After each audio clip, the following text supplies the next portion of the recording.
Hey guys, we're going to go over the 5 things I wish I knew about vampiric powers before I started season 2. So I'm taking a little bit of break of kind of grinding through and rushing to see what the end game bosses look like.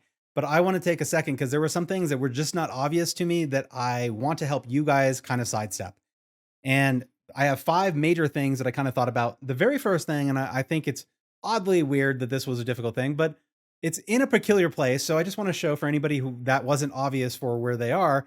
It's right here when you're in your next to your equipment bag, there is another tab that allows you to go to your vampiric powers. So that's the very first thing that you want to know. The second thing is how do you unlock it is to unlock the different powers, you actually need to spend this potent blood. So the potent blood is things that drop through a lot of the seasonal content. I found it pretty early. The thing that is actually really exciting is that you can actually get the resources very, very early in the game. Jump in and do a couple of quests of the storyline. You might as well get started because I think there's other things that might unlock. Just making sure that you're actually in the quest. Then from there, as long as you can get to a blood harvest, which blood harvests are kind of like amazing hell tides that are happening immediately. Like level 1, you can go level up like crazy in a place that's already a blast. Hell tides were my favorite thing to do, but a lot of times by the time you get to being able to do those a lot, they're not as rewarding. They're rewarding for a little stint at the beginning of a world tier, and then they kind of fall off. The blood harvests are great places to level up. I was leveling up like mad in there. There's tons of things to do. It felt really, really good. So you can, as soon as you can get to one of those, which is should be available on your map immediately, then you can start unlocking the potent blood. Now, what they have done is kind of a gamble piece to it.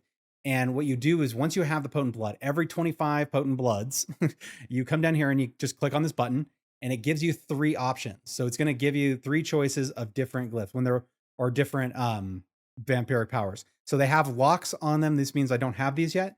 So I can unlock that. You'll see another thing. We'll do another a roll to see if I can show it to you.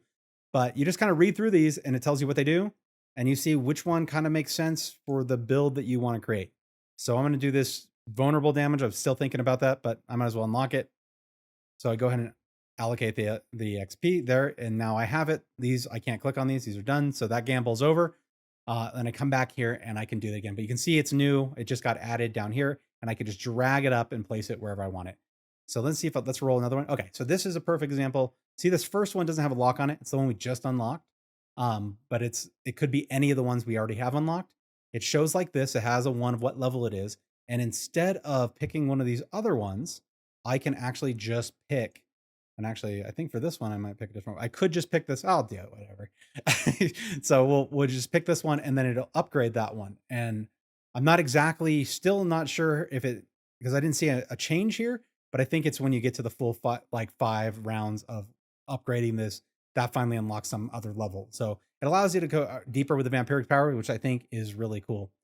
So now the last thing that I want you guys to really pay attention to, it's a really good idea to come down here and just look at these different vampiric powers and see which ones kind of make sense for your build. And that way you know ahead of time, what are you kind of targeting and what synergies do you want? Because you have 5 choices and you want to make the best out of those. So you want to make sure that you pick ones that are going to have the biggest impact on your build. Right now, you are playing through season 2 and you are just leveling that early game. At some point, you are actually going to want to do nightmare dungeons. They are still a good part of this and they can actually unlock certain pieces that allow you to target bosses later. Luckily for us, it's not going to be the crazy grind that we saw in the past. They have done lots to rework the nightmare dungeons themselves and also sped up the time. So it's about 40% less time to get to level 100 than it was in the previous season. So this might be the first shot for a lot of people who didn't want to put hundreds of hours in getting to level 100. You may be able to do it for the first time. And if you're going to do that, you're going to want this guide where I go through all of my speed up tips to blast through nightmare dungeons and level like crazy.